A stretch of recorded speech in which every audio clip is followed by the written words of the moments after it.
আচ্ছা, যা হোক, রমজানের শেষ 10 দিনের ফজিলত সম্পর্কে জানতে চাই। শেষ ভালো যার, সব ভালো তার।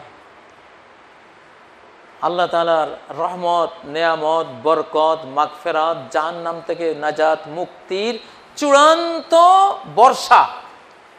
আমাদের নোয়াখালী লক্ষ্মীপুর জেলায় বর্ষাকালে 10-12 দিন বৃষ্টি হলে কয় ডার লাগছে, ডার, বুড়া বুড়ির ডার, তারপরে অমুকের ডার, তমুকের ডার লাগছে। ডার মানে বৃষ্টি তো শুরু হয়েছে আর থামাথামি নেই, একসাথে 10 দিন, 9 দিন, 8 দিন, 12 দিন চলে গেছে। তো এইরকম একটা রহমতের ডার লাগবো আগামী 10 দিনে। এটা কি? রহমতের ডার, বৃষ্টি, মুষলধারার বৃষ্টি, যে যা নিতে পারেন। আল্লাহু আকবার। যার যা ভাণ্ড আছে ভরে নেবেন। তো এই 10 দিনে কদরের রাত, 10 রাতই জাগতে হবে। কদর পেতে হলে, নিশ্চিত পেতে হলে 10 রাতই জাগতে হবে। মুহাম্মদুর রাসূলুল্লাহ সাল্লাল্লাহু আলাইহি সাল্লাম তিনি 10 রাত জাগতেন ইতিকাফ করে। রমজান আসা, রমজান পাওয়ার পর থেকে, দ্বিতীয় হিজরিতে রমজান পাওয়ার থেকে মৃত্যু পর্যন্ত প্রতি রমজানে তিনি ইতিকাফে বসেছেন, রমজানের এই কদরের রাতটি ধরার জন্য। আলতামিসু হাযিহিল লাইলা, এই রাতের অন্বেষায় আমি ইতিকাফে বসেছি। তো মায়েরাও মসজিদে ইতিকাফ করবেন, অনেকে ঘরে ইতিকাফ করে। এটা একটা ইজতিহাদি মাসালা, ইজতিহাদ করে বলেছে ঘরে করলে হবে, কিন্তু এটা একজন মানুষ, আলেমদের, কিছু আলেমদের বুঝ, এটা কোরআন সুন্নাহর কোনো দলিল নেই। কোরআন সুন্নাহর দলিল বলছে মসজিদ লাগবে, ওয়ানতুম আকিফুনা ফিল মাসাজিদ, মসজিদে ইতিকাফরত অবস্থায় হতে হবে। আর নবীজির ওয়াতাকাফা আজওয়াজুহু মিন বাদি, নবীজি নিজ মসজিদে ইতিকাফ করতেন, তার স্ত্রীরা নবীজির মৃত্যুর পরেও মসজিদেই ইতিকাফ করতেন। অতএব ইতিকাফের জন্য মসজিদ শর্ত। ইসলামে গান বাজনা নিষিদ্ধ, তাহলে হামদ, নাত ওসবও কি নিষিদ্ধ? গান বাজনা বলতে, গান বলতে আমরা বুঝি, বাজনা তো টোটাল নিষিদ্ধ, শুধু দফ 2 জায়গায় বৈধ, ঈদের দিনে, বিয়ের দিনে। অদ্রিবু আলাইহা বিদ্দুফুফ, নবীজি বলেছেন আলিনু হাযান নিকাহ, বিয়েগুলি এলান করে করো, ওয়াজআলুহা ফিল মাসাজিদ, মসজিদে করো, অদ্রিবু আলাইহা বিদ্দুফুফ, বিয়ের অনুষ্ঠানে দফ বাজাও, এক পেশে ঢোল বিয়ের অনুষ্ঠানে। আর ঈদের দিনে ছেলেমেয়েরা দফ বাজাতে পারে, কারণ বুখারীতে একটা হাদিস আছে, ঈদের দিনে আয়েশার ঘরে, নবীজির ঘরে 2টা তরুণী কিশোরী মেয়ে এসে ইয়াদ্রিবনা আলাইহি বিদ্দফে, তারা রণসঙ্গীত গেয়েছে আর দফ বাজিয়েছে। নবীজি শুনে মৌন সম্মতি দিয়েছেন, কোনো নিষেধ করেন না। আবু বকর নিষেধ করেছেন, নবীজি আবু বকরকে নিষেধ করেছেন, নিষেধ করো না। ইন্না লিকুল্লি কওমিন ঈদান ওয়া হাযা ঈদুনা, প্রত্যেক জাতির একটা ঈদ আছে, এটা আমাদের ঈদের দিনে আমাদের ছেলেমেয়েরা একটু দফ করতে পারে। এই 2 জায়গায় দফ বৈধ, তার মানে 12 মাস দফ বাজাবো, ওইটাও জায়েজ নাই। আর অন্যান্য কোনো মিউজিকের কোনো সুযোগই নেই, টোটাল হারাম। আর হামদানাথ, এটা তো একটা গজল, এটা ঠিক আছে, এখানে কোনো সুরসুরি নেই, কোনো অবৈধ বিষয় নাই। মিউজিক মুক্ত গান, যেগুলি যৌন আবেদন মুক্ত, যৌন সুরসুরি মুক্ত, অশ্লীলতা মুক্ত, সামাজিক কোনো আবেদন আছে, কোনো আল্লাহর প্রশংসা আছে, নবীর কোনো সেখানে নবীর অনুসরণের আহ্বান আছে, এগুলি বৈধ। এটা সূরা শুআরার সর্বশেষ আয়াতে আল্লাহ বলেছেন অশ্শুআরা ওয়াত্তাবিউহুমুল গাওয়ুন, যারা কবি, এদেরকে অন্ধ বিভ্রান্তরা অনুসরণ করে। এই কথা বলার পরে আল্লাহ বলেছেন ইল্লাল্লাযীনা আমানু, তবে ওই কবিরা, ওই গায়করা যারা ঈমান আনে, ওয়া আমিলুস সালিহাত, সৎ কাজ করে, ওয়া যাকারুল্লাহ কাসীরান, তাদের কবিতায় গানে আল্লাহর কথা প্রচুর উল্লেখ করে, ওয়ান্তাসারু মিন বাদি মা যুলিমু, কাব্যের মাধ্যমে, গানের মাধ্যমে তারা শত্রুদের, ইসলামের দুশমনদেরকে প্রতিহত করে। যারা গান দিয়া, কবিতা দিয়া ইসলামকে ঘায়েল করে, এরা পাল্টা গান রচনা করে ইসলামের শত্রুদেরকে প্রতিহত করে। এই 4 গুণ যেই কাব্যে, যেই গানে আছে, 1 নম্বর ঈমানের কথা আছে, 2 নম্বর আমলে সালেহের কথা আছে, 3 নম্বর আল্লাহর প্রচুর জিকির আছে তার গানের মধ্যে, 4 নম্বর সেই মূলত এই গানের মাধ্যমে ইসলামেরই কোনো একটা, ইসলামের বিরুদ্ধে উত্থাপিত অভিযোগকে সে খণ্ডন করছে। এই 4 গুণ সম্পন্ন কোনো হামদনাদ গান থাকলে মিউজিক মুক্ত, এটা বৈধ। এটা কি? এটা বৈধ। তারপরেও খুব বেশি অভ্যস্ত হওয়ার দরকার নেই, কোরআন শোনার অভ্যস্ত হবেন। কোরআন ব্রেইন চার্জার, মানব ব্রেইনের চার্জার হলো কোরআন। কোরআন যখন পড়ে, আধুনিক বিজ্ঞানীরা বলছেন কোরআন তেলাওয়াতের সাথে সাথে কোরআন থেকে কতগুলো ইন্টেলেকচুয়াল ওয়েভ, বুদ্ধিবৃত্তিক কতগুলি তরঙ্গ কোরআনের শব্দ থেকে বের হয়, এগুলি ব্রেইনে ঢুকে, হার্টে ঢুকে, গোটা দেহে ঢুকে ট্রিলিয়ন সেলকে চার্জযুক্ত করে দেয়, জীবন্ত করে দেয়, প্রাণবন্ত করে দেয়, ইনফরমেশন ডাউনলোড করে দেয়, ইনস্টল করে দেয়, আপনাকে জ্ঞানী করে তোলে। অতএব কোরআনের কোনো বিকল্প নেই। বিশ্বের সবচেয়ে বড় সঙ্গীত হলো কোরআন, এর চেয়ে বড় কোনো সঙ্গীত পৃথিবীতে নেই। মিশরের একজন সুরবিজ্ঞানী বলছেন, আমি সারা বিশ্বের হাজার হাজার গানের সুরকে পরীক্ষা করে দেখেছি, কোরআনের মতো মহাকালজয়ী আরেকটা সুর পৃথিবীতে আর নাই। এটা খ্রিস্টান বিজ্ঞানীর তথ্য। বায়ুতবিহীন মৃত্যু জাহিলিয়তের মৃত্যু, কথাটি কি সঠিক? এটা হলো ইসলামিক খলিফা থাকলে, খলিফাতুল মুসলিমিন আমিরুল মুমিনিন রাষ্ট্রনায়ক থাকলে তার বায়তের কথা বলা হয়েছে। তাই বলে আমি কাজী ইব্রাহিম, উনি এক হুজুর, ইনি এক হুজুর, যার যার মনে বায়ত নেওয়া শুরু করব, এই বায়তের কোনো দলিল নেই। এখন আমাদের তো বায়তের কপাল নাই, যেটা আমরা ভোট দেই সরকারকে, এটাই বায়াতের একটা স্থলাভিষিক্ত, যদিও এটা ওই বায়াতের পর্যায়ে যায় না, কারণ এখানে তার কোরআন সুন্নাহ নাই। তারপরেও যেটা আছে এটাকে মেনে নিয়ে তাদের সাথে মিল রেখে ইসলামের কাজ যথাসাধ্য করতে থাকা, অসৎ কাজে আনুগত্য না করে সকল সৎ কাজে আনুগত্য করতে থাকা, এটা ইসলামী বিধান। কিন্তু কোনো পীরের হাতে বায়াত, দলনেতার হাতে বায়াত, এগুলির কোনো দলিল নেই। বায়াত নিতে হলে রাষ্ট্র ক্ষমতা লাগবে, জমিনে খেলাফত লাগবে, আর খেলাফতের জন্য রাষ্ট্রের মালিকানা, জমিনের মালিকানা, ভূমির মালিকানা লাগে। জাইলুন ফিল আরদি খলিফা, সূরা বাকারা 30 নম্বর আয়াতে আল্লাহ বলেছেন, ইন্নী জাইলুন ফিল আরদি খলিফা, আমি ভূমিতে খলিফা নিয়োগ করেছি, মানে ভূমির মালিকানা দিয়েছি তাকে। আপনার ভূমি নেই, ভূমির মালিকানা নাই, রাষ্ট্রের মালিকানা নেই, রাষ্ট্রের ক্ষমতা নাই, বসে বসে বায়াত নেবেন কেন? এই বায়াতের কোনো অর্থ হয় না। কি করবেন আপনি বায়াত নিয়ে? বায়াত তাহলে আমি নিজেরা বিক্রি করে দিলাম, আপনার নেতৃত্বে এই রাষ্ট্রে আমি ইসলামের সব বিধান, আল্লাহর সব বিধান কায়েম করব, এই জন্য বায়াত নেবেন। আপনি তো কিছুই করতে পারবেন না। এই জন্য এই বায়াতের আসলে কোনো দলিল নেই, যুক্তি নেই। তারপরেও কিছু লোকেরা বুঝে, তারা ওইটা নেয়, কিন্তু আসলে আমরা কোনো দলিল খুঁজে পাই না। নবীজির পরে নবীজি বায়াত নিতেন, উনি রাষ্ট্রের মালিক, ভূমির মালিক। তারপরে আবু বকর বায়াত নিয়েছেন, উনি রাষ্ট্র ভূমির মালিক। ওনার পরে ওমর রাষ্ট্রীয় ভূমির মালিক হয়েছেন, ওমর বায়াত নিয়েছেন। ওমরের পরে ওসমান রাষ্ট্রশক্তি ভূমির মালিক হয়েছেন, খেলাফত ফিল আর্দ পেয়েছেন, আর্থ পেয়েছেন, জমিন পেয়েছেন, ওসমান বায়াত নিয়েছেন। ওসমানের পরে আলী পেয়েছেন, আলী নিয়েছেন। আর কেউ নেয় নাই, আলীর যুগে অন্য কেউ বায়াত নেয় না, কোনো পীর ফকির কোনো এটা ছিল না, বায়াত নেয় নাই কোনো সাহাবী। যুগে যুগে আমিরুল মুমিনিন যারাই ছিলেন তাদের সমান্তরালে আর কেউ কোনো বায়াত নেন নাই। অতএব এই জাতীয় বায়াতের আসলে কোনো দলিল আমরা খুঁজে পাই না। ব্যক্তিকে দান করা উত্তম না মাদ্রাসা মসজিদ দান করা উত্তম? ব্যক্তিকেও উত্তম, মাদ্রাসা মসজিদও তো ব্যক্তির দিকে যায়, বিল্ডিংয়ের দিকে যায়, ওটাও ব্যক্তিকেন্দ্রিকই। তো অনেক সময় কিছু ব্যক্তি আছে খেতে পায় না, দরিদ্র, অসহায়, তাকে তো অবশ্যই, সেও একটা মাদ্রাসা, একটা মুমিন একটা মাদ্রাসা, একটা মুসলিম সে একটা মাদ্রাসা, জীবন্ত মাদ্রাসা, তাকে রক্ষা করা আপনার কর্তব্য। একজন আলেম একটা জীবন্ত মাদ্রাসা, একজন আলেম থেকে কোটি কোটি মানুষ এলমেদিন নিচ্ছে, সে কত বড় ইউনিভার্সিটি। এই আলেমটাকে যদি কোনো হেল্প করার প্রয়োজন হয়, করতে হয়, সেটা দিবেন। তো এইভাবে ব্যক্তিও দরকার, এটা মাদ্রাসা, যেমন মাদ্রাসার কথা বললাম, প্রতিষ্ঠান, এতিমখানা, কত কিছু আছে, এগুলি দরকার। সব পর্যায়ে যেখানে যা আপনি বিবেচনা করে সেটা করবেন ইনশাল্লাহ, আল্লাহ আপনাকে সেই জন্য বিনিময় দিবেন। ব্যবসায় 20 লক্ষ টাকা ইনভেস্ট করেছেন 1 বছরের কাছাকাছি, তার জাকাত দিতে হবে কিনা? অবশ্যই হবে। আপনার যদি 1 বছর ফুল হয়ে যায়, যেদিন ফুল হবে সেদিন 20 লক্ষ টাকার প্রতি লক্ষে আপনাকে 2500 টাকা করে জাকাত দিতে হবে। আচ্ছা, এখানে ইসলামী থেকে জি হ্যাঁ দিতে হবে ইসলামের দৃষ্টিকোণ থেকে। আপনারা ওয়াইফ গোল্ডের কথা বলছেন, অর্থাৎ অর্নামেন্টের যে স্বর্ণগুলি, এখানে দুইটা বুঝ আছে। একটা বুঝ হলো যে ব্যবহৃত স্বর্ণে জাকাত দিতে হয় না, ওলামাদের একদল এই বুঝটা বুঝেছেন, বুঝতে দেন না, এটা ঠিক আছে। ইসলামের অনেকগুলি বক্তব্য আছে, দুইটা বুঝ বোঝা যায়। দাউদ আলাইহিসসালাম আর সুলাইমান আলাইহিসসালাম একই বিচারে দুইটা রায় দিয়েছিলেন, আল্লাহ কোনোটাকে মন্দ বলেন নাই, তবে একটাকে সাপোর্ট দিয়েছেন যে সুলাইমানেরটা সঠিক, আর দাউদেরটা সে ভুল করেছে, মাফ, কিন্তু সুলাইমানেরটা সঠিক। তা ইসলামের বহু বিষয় আছে, দুইটা বুঝ বোঝা যায়। গোল্ড, ব্যবহৃত গোল্ডের জাকাতটা এরকম একটা বিষয়। একদল ওলামা বলছেন গোল্ডের জাকাত দিতে হবে, যেখানেই থাক না কেন। যে অবস্থায় থাক না কেন নেশাব পূরণ হলে জাকাত দিতেই হবে, 7.5 ভরি হলে জাকাত না দিয়ে উপায় নেই। আরো দল বলছেন ব্যবহৃত স্বর্ণ হলে লাগবে না, কিন্তু এটা আমার কাছে দুর্বল মনে হয়।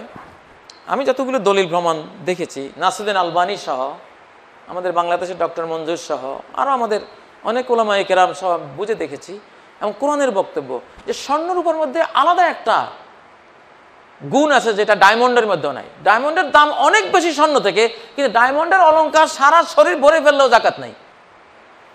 ডায়মন্ডে যদি 10 কোটি টাকার অর্নামেন্ট গায়ে দেন আপনি, 1 টাকাও জাকাত নাই। কারণ ডায়মন্ড এটা বিশ্বের মুদ্রা না, এটা বিশ্ব মুদ্রা হিসেবে ডায়মন্ড ইউজ হয় নাই কখনো।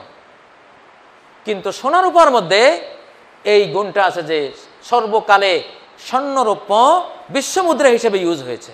এর মুদ্রা গুণের কারণে স্বর্ণরৌপ্য যেখানে থাক না কেন, ওয়াল্লাযীনা ইয়াকনিজুনা যাহাবা ওয়াল ফিদ্দা, স্বর্ণরূপা যারা সঞ্চয় করে, ওয়ালা ইউনফিকুনাহা ফি সাবিলিল্লাহ, স্বর্ণরূপের ফি সাবিলিল্লাহ ইনফাক যারা করে না, জাকাত ফরজ হলে জাকাত দেয় না, ফাবাশশিরহুম বিআযাবিন আলীম, ওদেরকে যন্ত্রণাদায়ক শাস্তি সুসংবাদ দাও। এটা স্বর্ণরৌপ্য হিসেবে এই দুই পদার্থের বিষয়ে বিশেষ করে কোরআন বলেছে। স্বর্ণরূপের চেয়ে বেশি দামি ডায়মন্ড নিয়ে এই আয়াত নাজিল হয়নি। অতএব এখানে বিষয়টা হলো স্বর্ণরূপ আছে আপনার কাছে, এটা জাকাত দিয়ে দেওয়া উত্তম। এক মহিলা আসলো, তার হাতে মোটা স্বর্ণের চড়ি, নবী প্রশ্ন করলেন আতুয়াদ্দিনা যাকাতা হাজাই, জাকাত দাও। এটা হাদিস হাসান পর্যায়ের হাদিস, গ্রহণযোগ্য হাদিস। সে বলল না, জাকাত দেই না। নবীজি বলেন তাহলে আইয়াসুররুকা আন ইউসাওয়িরাকিল্লাহু বিসাওয়ারাইনি মিন নার, তোমাকে কি ভালো লাগবে আল্লাহ যদি তোমার হাতের মধ্যে 2টা জাহান্নামের ছুরি পরাই দেন? জাকাত দাও। আরো অজস্র দলিল আছে এই বিষয়ের। এই জন্য ব্যবহৃত স্বর্ণে জাকাত দিয়ে দেয়া কোরআন সুন্নাহর দৃষ্টিকোণ থেকে আমি যেটা বুঝতেছি, আরো অধিকাংশ ওলামারা যেটা বুঝেছেন যে দিয়ে দেওয়া উচিত, দিয়ে দেবেন। আর যদি আপনি ওই দ্বিতীয় বুঝটা গ্রহণ করেন যে একদল ওলামা বলেছেন, এবং একটা হাদিসও আছে, হাদিসটা দুর্বল, যে হোলির মধ্যে জাকাত নাই, সেটা গ্রহণ করতে চাইলে আপনি করেন, সেটা এখতিয়ার আছে। তবে দিয়ে দেওয়াটা উত্তম। আশঙ্কার সাইডে আপনার সেফটি যেটা, ওইটাই গ্রহণ করা বেশি বুদ্ধিমানের কাজ। আমার স্বামী নামাজ পড়ে না, আমি স্ত্রী হয়ে পড়তে বললে খারাপ ব্যবহার করে, কি করা? বেনামাজির কাছে তো আপনার থাকা হালাল না। কোনো নামাজি স্ত্রী বেনামাজির জন্য হালাল না, কারণ বেনামাজির ইমান নাই, বেঈমান সে। কোনো নামাজি স্ত্রী বেনামাজি স্বামীর জন্য হালাল হবে না। লাহুন্না হিল্লুল্লাহুম ওয়ালা হুম ইয়াহিল্লুনা লাহুন্না, একটা বেঈমান লোকের জন্য মুসলিমা নারী হালাল না, আর মুসলিমা নারী একটা বেঈমান স্বামীর জন্য হালাল না। অতএব এটা আপনি বিবেচনা করেন, তাকে প্রেসার দেন যে নামাজ পড়তে হবে, নাহলে তোর সংসার করবো না, তোর ভাত খাবো না তুই যদি নামাজ না পড়স। এ কথা কইতে কি সাহস লাগে না? সাহস আসে না? মানে রিজিকের মালিক আল্লাহ, হয়তো আপনার নরম নরম করে বলেন তো, ওই জন্য রাগ করে বাপের বাড়ি চলে যান, নামাজ পড়েন ওই জন্য বাপের বাড়ি চলে গেছেন, দেখবেন আস্তে ঠিকঠাক হয়ে তারপর যাবে ইনশাআল্লাহ। তবে আপনি যতগুলি সাইড আছে, পরিবারটা রক্ষা করার সাইডগুলি চিন্তা করে সেই মাত্রায় আপনি তাকে প্রেসারে রাখেন, দোয়া করেন, আপনার বাবাকে দিয়ে বোঝান, মাকে দিয়ে বোঝান, প্রয়োজনে আমাদেরকেও নিয়ে যান, আরও যারা আপনার আশপাশে ইসলামিক স্কলার আছে ওদেরকে নিয়ে যান। মেয়েদের জন্য ইতেকাব করার বিষয়ে কিছু বলবেন কি? হ্যাঁ, আপনি মসজিদে ইতেকাব করতে পারবেন। আয়েশা, উম্মে সালমা, জায়নাব, ওনারা মসজিদে ইতেকাব করতেন নবীজির সাথে। নবীজির মৃত্যুর পরে ওনারা মসজিদে ইতেকাব করতে পারেন। সেফটি এলাকা থাকলে, সেফটি মসজিদ থাকলে আলাদা, দোতলায় বসতে পারেন, 3 তলা যেখানে পুরুষরা নাই সেখানে আপনারা বসবেন। আমাদের এলাকায় মসজিদ কমিটি ইতেকাবের অনুমতি না দিলে আমরা কি করতে পারি? না দিলে এটা তার ফরজ না, এটা একটা সুন্নাহ। না দিলে তারা একটা সুন্নাহ থেকে বঞ্চিত করার জন্য তারা আল্লাহর কাছে এটার জন্য দায়ী হবে, আপনারা দায়ী হবেন না। ফিতরা টাকা দিয়ে না খাদ্য দিয়ে আদায় করতে হবে। এটা টাকা দিয়ে যদি আদায় করা যেত তাহলে নবীজি নিজেও টাকা দিয়ে আদায় করতেন। নবীজি তো কোনোদিন টাকা দিয়ে আদায় করেন নাই। দেড়হাম দিনার ওনার যুগে ছিল, দেড়হাম দিনার দিয়ে কখনো আদায় করেন নাই। খাদ্য দিয়ে কিশমিশ, জব, গম, খেজুর, পনির, এগুলি দিয়ে 6 প্রকারের খাদ্য, এইসব দিয়ে তিনি আদায় করেছেন, 100 দিয়েছেন। আমাদের বাংলাদেশেও আমরা খাদ্য দিয়ে আদায় করব, এটা একটা ফরজ ইবাদত। তো মাতান লিল মাসাকিন, মিসকিনের জন্য খাদ্য। সদকায়ে ফিতরকে ইবনে আব্বাসের হাদিসে বলা হয়েছে তো মাতান লিল মাসাকিন, তামউইনান লিল মাসাকিন বলা হয় নাই, মিসকিনের জন্য অর্থায়ন এটা বলা হয় নাই, মিসকিনের জন্য টাকা দান এটা বলা হয় নাই, তো মাতান লিল মাসাকিন, মিসকিনকে খাদ্য দান। তা আল্লাহর রাসূল তার সাহাবীরা বলছেন মিসকিনকে খাদ্য দান। ফারাদা রাসূলুল্লাহ সাল্লাল্লাহু আলাইহি ওয়াসাল্লাম সা'আম মিন তুআমিন, 100 খাদ্য ফরজ করেছেন, 100 খাদ্য। আপনি আর আমি এত পণ্ডিতি করার দরকারটা কি? রাসূলের চেয়ে বড় পণ্ডিত হওয়া উচিত না, পণ্ডিতি একটু কম হওয়া উচিত। এখন আমাদের সমাজে পণ্ডিতের সংখ্যা এত বেড়ে গেছে, যুক্তি দেয় যে টাকা দিলে তো সব হয়। আরে মিয়া, তুমি টাকা দিলে যে হেরোইন কিনে খাবে? এটা তো টাকা দিলে তো আর এটা খাদ্যের মধ্যে সীমিত থাকবে না, সিগারেট কিনবে, টাকা দিয়ে কাপড় কিনবে। অথচ উচিত ছিল খাদ্য এই দিনে যাতে খাদ্যের জন্য কারো কাছে হাত পাততে না হয়। আল্লাহ যে আপতের দিন, এটা আল্লাহর প্রেস্টিজে লাগে। আমার যে আপতের দিন, আমার উৎসবের ঈদের দিনে এসে আরেকজনের কাছে হাত পাতবে, এটা আল্লাহর মর্যাদা লাগে। এই জন্য আল্লাহ বলছেন খাদ্যে সম্পূর্ণ করে দাও, এটা খাদ্যের মধ্যে সীমিত রাখেন। আল্লাহ তৌফিক দান করুন। যেটা টাকা দিয়ে জায়েজ হবে, এটা একটা গবেষণা ভুলও হয়, শুদ্ধ হয়। অধিকাংশ আলেমরা, জেনুইন কোরআন সুন্নাহ আলেমরা এই গবেষণাকে ভুল বলছেন। কোরআনের আয়াতকে স্বল্প মূল্যে বিক্রি করো না। বুঝিয়ে বলবেন কি? মানে কোরআনের আয়াতে আছে একটা, তুমি সেই আয়াতটাকে উল্টে দিয়ে পাল্টে দিয়ে আরেকটা বিধান জারি করে দিয়ে দুনিয়ার কিছু সুবিধা অর্জন করলা। যেমন কোরআনে আছে, কোরআনে কি আছে যে মেয়েরা যখন বের হবে জিলবাব চাদর দিয়ে সারা শরীর ঢেকে বের হতে হবে।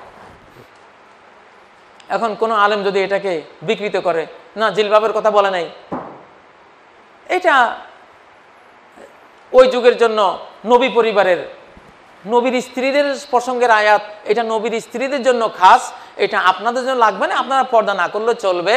এখানে গেছে সেখানে কেউ পর্দা করে না, সবার টাকা পয়সা আছে। এখন হুজুর ভাবলো এদেরকে যদি এখন পর্দার সুযোগটা করে দেই কিছু পাওয়া যাবে, বুঝেন না? একেবারে পর্দার আয়াতকে নবীর স্ত্রীদের সাথে খাস করে অন্য স্ত্রীদেরকে পর্দা মুক্ত করে দিলেন, কিছু পয়সা পাইলেন। এইটা হলো আল্লাহর আয়াত বিক্রি করে পয়সা খাওয়া। আর আল্লাহর আয়াতকে শুদ্ধভাবে উপস্থাপন করা, বলা দুনিয়া থাকার যাক, হ্যাঁ, সেখানে কিছু সে যদি কিছু নিল, সেটা আল্লাহর আয়াত বিক্রি হলো না। বিক্রি অর্থ হলো বিকৃত করা, আয়াতকে উল্টা ব্যাখ্যা করে নষ্ট করে দুনিয়ার সুবিধা অর্জন করা। 8 টাকা তো 20 টাকা তারাবির নামাজের গুরুত্ব কতখানি? হ্যাঁ, গুরুত্ব তো আছে। 8 টাকা 20 টাকা আপনি যেটাই পড়েন, কিয়ামুল লাইল পড়লে তাতাও হবে। এটা হাদিসে যদিও একটা হাদিস দুর্বল, সনদ দুর্বল, কিন্তু মুসলিম বিশ্বে খুব ব্যবহৃত হাদিসটা, যে একটা ফরজের সওয়াব পাবেন আপনি, আর ইমামের সাথে যদি শেষ রাকাত পর্যন্ত থাকতে পারেন, তাহলে ওই হাদিসটা হাসান পর্যায়ের সহিহ হাদিস, যে ইমামের সাথে শেষ রাকাত পর্যন্ত পড়লে, যেখানে 8 রাকাত আছে 8 রাকাতের শেষ রাকাত পর্যন্ত পড়লে, যেখানে 20 রাকাত আছে 20 রাকাতের শেষ রাকাত পর্যন্ত পড়লে, কুতিবা লাহু কিয়ামুল লাইলা, সারা রাত জেগে নফল পড়ার সওয়াব আল্লাহ আপনাকে দেবেন। এখন 20 রাকাত পড়তেছে, আপনি 8 রাকাতের সুন্নত মনে করে চলে আসলেন, তাহলে তো সারা রাত জেগে নফল পড়ার সওয়াবটা আর পেলেন না। এখানে 3 রকমের হাদিস আছে তারাবির এই প্রসঙ্গে। আয়েশার হাদিস হলো 11 রাকাতের বেশি নবীজি কখনো পড়তেন না।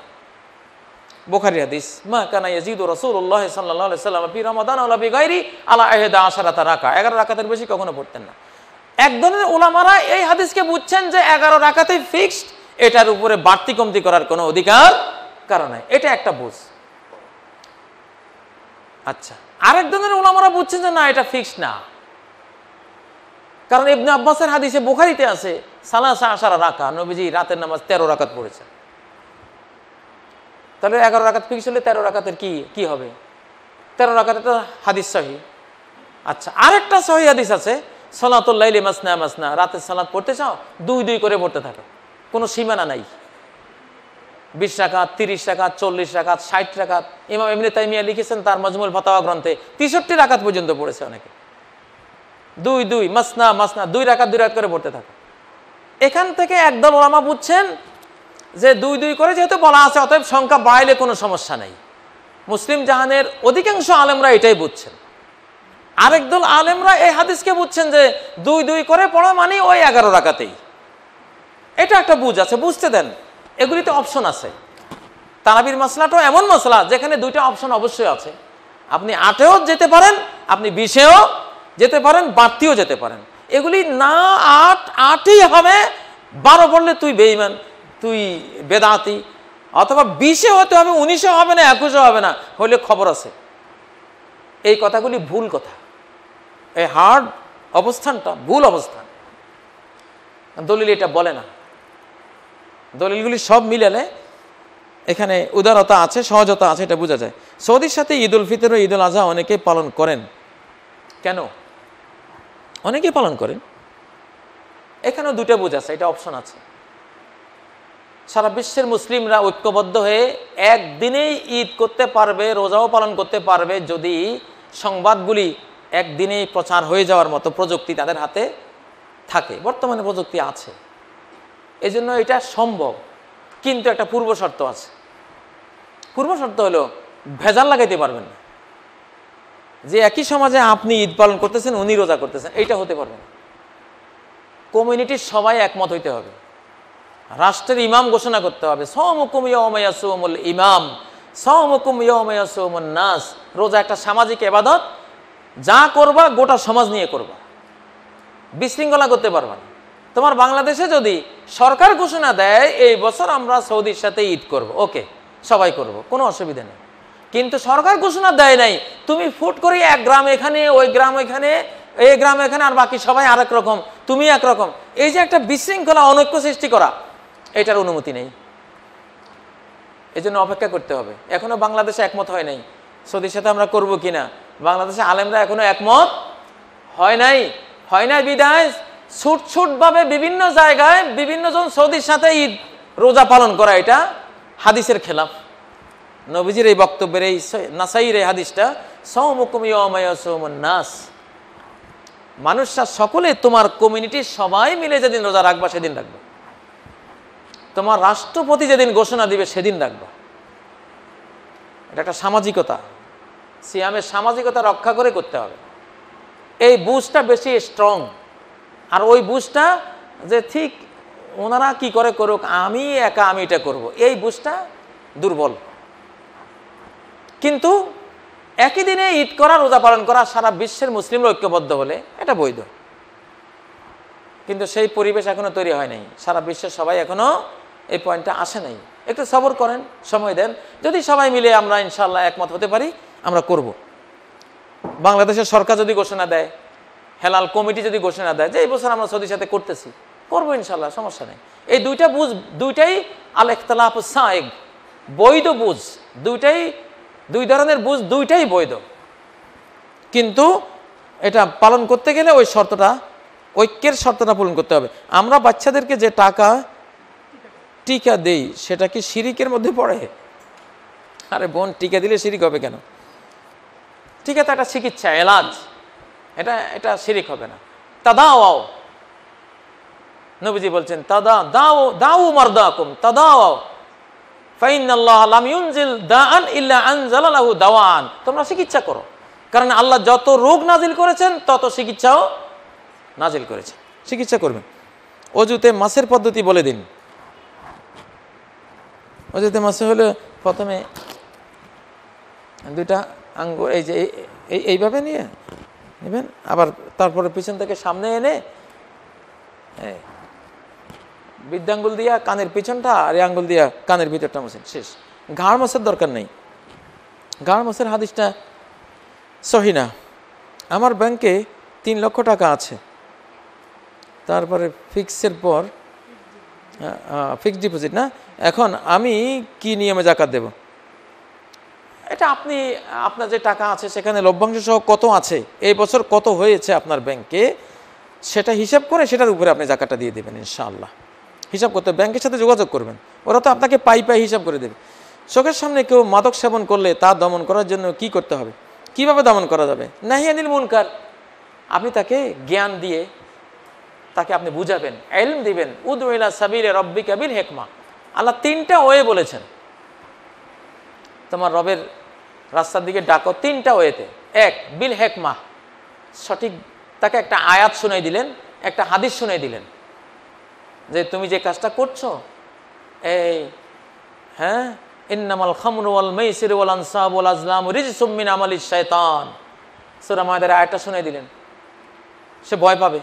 একটা হাদিস শুনাই দিলেন যে মুদমিনুল খামর কাআবেদে ওয়াসান, মদ্যপ ব্যক্তি মূর্তি পূজারীর মতো পাপী, হাদিস শুনাই দিলেন।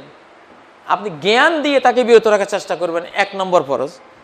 2 নম্বর হলো আল মাউইজাতিল হাসানা, সুন্দর একটা ওয়াজ করবেন, একটা যে এই অর্থটা কেন অপচয় করছো, ইসরাফ করছো। তোমার ব্রেইনের ফ্রন্টাল কর্টেক্সের সেলগুলি, যে সেলগুলি ভালো মন্দের সিদ্ধান্ত নেয়, মদ খেলে ওই সেলগুলি জ্বলে যায়, ধ্বংস হয়ে যায়। পর্নোগ্রাফি দেখলে, ছায়াছবি দেখলে, অশ্লীল কোনো দৃশ্য দেখলে মানুষের ফ্রন্টাল কর্টেক্সের যেই সিদ্ধান্তকারী সেলগুলি সম্পূর্ণ জ্বলে যায়, পুড়ে যায়। কেমব্রিজ ইউনিভার্সিটির নিউরোসায়েন্টিস্ট বিজ্ঞানীরা গবেষণা করে বলেছেন যে কোনো মেয়ে যদি ছেলের দিকে অসৎ দৃষ্টি দেয়, কোনো ছেলে যদি মেয়ের দিকে অসৎ দৃষ্টি দেয়, ব্রেনের ফ্রন্টাল কর্টেক্স জ্বলে যায়, মানে ভালো মন্দ বুঝার যে সেলগুলি এগুলি শেষ হয়ে যায়। এই জন্য যারা পর্নোগ্রাফি দেখে, অশ্লীল ছায়াছবি দেখে, এগুলি আর মদখোররা এক সমান। হেরোইন খাওয়াচ্ছেও বড় হেরোইন হলো পর্নোগ্রাফি। এটা কেমব্রিজ ইউনিভার্সিটির নিউরোসায়েন্টিস্টদের তথ্য। Pornographic effect on adults and children, এই নামে ইন্টারনেটে তাদের ওই গবেষণাটা দেয়া আছে, আপনারা নক করে দেখবেন। পরকিয়া করার পর আল্লাহর কাছে তওবা করলে আল্লাহ তাআলা কি ক্ষমা করে দেবেন? এটা ভয়াবহ জিনিস। নবীজি বলেছেন যে একটা 10 জন অবিবাহিতা নারীর সাথে ব্যভিচার করাচ্ছে একজন বিবাহিতা নারী, তো প্রতিবেশী নারীর সাথে এই অপকর্ম করা বেশি পাপ। পরকীয়াটা অনেক বড় ধরনের গজব, অভিশাপ, অনেক বড় ধরনের অভিশাপ। এখানে স্বামীর অধিকার, সে একটা বংশের মাত, একটা বংশের অধিকার, আল্লাহর অধিকার, তার নিজের হক, নিজের অধিকার, অনেকগুলি অধিকার চূর্ণ বিচ্ছিন্ন হয়ে যাচ্ছে এই পরকীয়ার অভিশাপ তো এই কাজে। তবে শিরকের মতো মহাপাপ যেহেতু তওবা করলে ক্ষমা হয়, যে কোনো পাপেই, পাপ করার পরে পারফেক্ট যদি তওবা হয়, চিরতরে সে ফিরে আসে, আল্লাহ হয়তো ক্ষমা করবেন ইনশাআল্লাহ। কিন্তু সেটা বড় কঠিন জিনিস। এই ক্ষতিগুলি অনেক সময় ওভারকাম করা যায় না। ক্ষতি একবার হয়ে গেলে যুগের পর যুগ চলতে থাকে। স্বামী যদি বেনামাজি হয়, এটা তো আগের প্রশ্নে গিয়েছে। মোবাইল ব্যবহার করার ক্ষেত্রে হালাল হারাম সম্পর্কে বলে দিবেন। হ্যাঁ, বড় সুন্দর প্রশ্ন, যুগ উপযোগী প্রশ্ন। আপনার মোবাইলে ইন্টারনেট আছে, নেটের মধ্যে হালাল আছে, হারাম আছে। ওয়াজ শুনছেন, ভালো দৃশ্য দেখছেন, এটা হালাল। এটা খারাপ দৃশ্য দেখছেন, এটা হারাম। এটা বাদ্য বাজনা শুনছেন, এটা হারাম। তেলাওয়াত শুনছেন, এটা হালাল। একজনকে একটা খারাপ বার্তা দিলেন, এটা হারাম। ভালো বার্তা দিলেন, এটা একটা হালাল। তো আসলে আজকাল মোবাইল, ইন্টারনেটে, কম্পিউটারে, টিভিতে, রেডিওতে হাজার হাজার হারাম আর হালাল জড়িয়ে আছে। এগুলো অবশ্যই আমাদেরকে চেক দিয়ে চলতে হবে। একটা রিংটোন দিলেন মোবাইলে, গান, শিরিকি গান বা বাজনাওয়ালা গান, ডেলি 50 বার বাজলো, 50 বার মিউজিক শুনলেন রোজাদার অবস্থায়, 50 বার কবিরা গুনাহ করলেন। তো এই মিউজিকটা তো বাদ দিতে হবে। সৈয়দ বংশের কাউকে জাকাত দেওয়া যাবে কি? যদি সে রাসূলুল্লাহ সাল্লাল্লাহু আলাইহি ওয়াসাল্লামের বংশের একদম প্রমাণিত হয়, তাহলে তাকে জাকাত দেওয়া যাবে না। ইন্না আলা মুহাম্মাদিন লা নাকুলু সাদাকা, নবীজি বলেছেন আলে মুহাম্মদ, নবীজির পরিবার, আমরা সাদাকা খাই না। আলে মুহাম্মদ সাদকা খাবে না। জাকাতের টাকা দিয়ে বিয়ের যৌতুকের টাকা দেওয়া যাবে কি? অবশ্যই যাবে। এটা ফি সাবিলিল্লাহর খাতে পড়বে। জি, দরিদ্র, জি, জাকাতের টাকা দিয়ে বিয়ের যৌতুকের টাকা। ও, বিয়ের যৌতুক দুই প্রকার। একটা হলো স্বামীর পক্ষ থেকে দেওয়া যৌতুক। যৌতুক মানে মহারানা। স্বামী যে যৌতুক দেয় বা মহারানা দেয়, এইটা হেল্প করতে পারবেন। অথবা মেয়েটাকে যদি কিছু হেল্প করতে চান, যে মেয়েটা দরিদ্র, তার স্বামীও দরিদ্র, মেয়েটাকে 20,000 টাকা দিয়ে কিছু একটা কিনে দিলাম, মেয়েটাকে কিছু দিতে চান, দিবেন জাকাতের টাকা দিয়ে, এটা হালাল। কিন্তু ওই যে স্বামী দাবি করলো 1 লাখ টাকা দিতে হবে, সেইটা জাকাতের টাকা দিয়ে দিলে ওটা হবে না, ওটা হারাম। ওটা হারাম, ওটা দেওয়া যাবে না। ছেলে পক্ষকে বলে দেওয়া হয় যে এই টাকা দিয়ে তুমি কোনো উপার্জন করার জন্য চেষ্টা করো, তাহলে হবে কি? হ্যাঁ, এটা হতে পারে। ছেলে কোনো যৌতুক চাইলো না, কিন্তু আপনার জাকাত আছে, আপনি ছেলের দারিদ্রের দিকে তাকিয়ে ছেলেকে আপনি 1 লাখ টাকা দিলেন যে তুমি সংসার চালাবা কি দিয়ে, একটা ব্যবসা বাণিজ্য করো, কিছু করে সংসারটা চালাও, তাহলে এটা যৌতুক হলো না, আপনার পক্ষ থেকে এটা হেল্প করা হলো, এটা বৈধ হবে। কিন্তু মেয়ের উপরে চাপিয়ে দেয়া যে যৌতুক, এটা কোনো কিছুতেই হালাল না। জাকাত দিয়েও হালাল না, বিনা জাকাতেও হালাল না। আচ্ছা, আর অল্প কিছু সময় আমরা ইনশাআল্লাহ, আপনারা যত প্রশ্ন দিয়েছেন এগুলো জাকাত সম্পর্কে একটু বুঝিয়ে বলেন। স্বর্ণ প্লাস টাকা প্লাস রূপা, হ্যাঁ, 3টা যদি একসাথে থাকে, 3টা যদি রূপার নেশাবের সমান হয়ে যায়, জাকাত দিয়ে দেবেন। স্বর্ণ আছে কিছু, রূপা আছে কিছু, টাকা আছে কিছু, সব মিলিয়ে 52 তোলা রূপার সমান হয়ে গেছে, জাকাত দিয়ে দেবেন ইনশাআল্লাহ। এই মতটা স্ট্রং। বাবা মার সম্পদ তাদের মৃত্যুর পর সন্তানরা পায়, কিন্তু মৃত্যুর পূর্বে সঠিক নিয়মে ভাগ করে দিয়ে গেলে কি গুনাহ হবে? মৃত্যুর পূর্বে কেমনে সঠিক নিয়মে ভাগ করবেন? আপনি বেঁচে আছেন, আপনার ছেলে আছে, মেয়ে আছে, বেঁচে থাকাকালীন ভাগ করলে শরিয়া নির্দেশ হলো এদেলু বাইনা আওলাদিকুম, সন্তানের মধ্যে ইনসাফ করে দাও, মানে ছেলেকে যা মেয়েকেও তা। আপনি বেঁচে থাকতে যদি সন্তানদেরকে ভাগ করে দেন, ছেলেকে যা দেবেন মেয়েকেও তা দেবেন। ছেলেকে 10 কাঠা দিলে মেয়েকেও 10 কাঠা, এক সমান দিতে হবে। মৃত্যুর পরে সে না ভাগ ভিন্ন, দুই মেয়ে যা পাবে, এক ছেলে তা পাবে, এটা মৃত্যু পরবর্তী ভাগ। আপনি মৃত্যু পরবর্তী ভাগকে মৃত্যু পূর্ববর্তী ভাগে যদি নিয়ে আসেন, এটা হারাম হবে, এটা জুলুম হবে। নোমান ইবনে বাশির একজন সাহাবী, তার এক স্ত্রী বলল, আমার ছেলেটাকে একটা কীটদাস দাও, তুমি উপহার দাও, গিফট করো। গিফট করলো। পরে ওই স্ত্রী বললো, নবীকে গিয়ে সাক্ষী রেখো। নোমান আসলেন, এটা সহিহ মুসলিমের হাদিস। নবীজিকে বললেন, ইয়া রাসূলুল্লাহ, আমার এই ছেলেকে আমি একটা কীটদাস গিফট করেছি, আপনি সাক্ষী থাকেন। নবীজি বলেন, আকুল্লা ওয়ালাদিকা নাহালতাহু গুলামান, তোমার প্রত্যেক সন্তানকে কি একটা করে কীটদাস দিয়েছো? সন্তানের মধ্যে ছেলেও আছে, মেয়েও আছে, কিন্তু নবীজি বলার সময় বলছেন, প্রত্যেক সন্তানকে কি একটা করে কীটদাস দিয়েছো? ছেলেকেও একটা, মেয়েকেও একটা করে দিয়েছো? সে বলল, লা, এটা দেই নেই। নবীজি বলেন, ফালা তুশহিদনি আলা জাওর, তাহলে তুমি এই জুলুমের উপর আমাকে সাক্ষী রেখো না, আমি সাক্ষী হব না। তাহলে বেঁচে থাকা কালে আপনি সন্তানকে দিতে পারবেন, এক সমান দিতে হবে, এই হাদিসের কারণে। সহিহ মুসলিমের নোমান ইবনে বাশির বর্ণিত এই হাদিস, আরো হাদিস আছে এই বিষয়ে। মৃত্যুর পরবর্তী যে ভাগটা ওয়ারিসি সম্পত্তির ভাগ, এটা মৃত্যু পূর্ববর্তীতে করা যাবে না, কারণ মৃত্যু পূর্ববর্তীটা হলো একটা মিনহা, একটা দান, একটা গিফট, আর মৃত্যু পরবর্তীটা হলো একটা ওয়ারিসি সম্পত্তি। ওয়ারিসি সম্পত্তি এক জিনিস, উপহার গিফট আরেক জিনিস, দুইটার ভাগ দুই রকম। উপহার হলো সমান, আর ওয়ারিসি হলো একটু বেশ কম, যেটা আল্লাহ জানেন কেন বেশ কম করেছেন, ওটা আপনি ওইটা জীবদ্দশায় আনতে পারবেন না।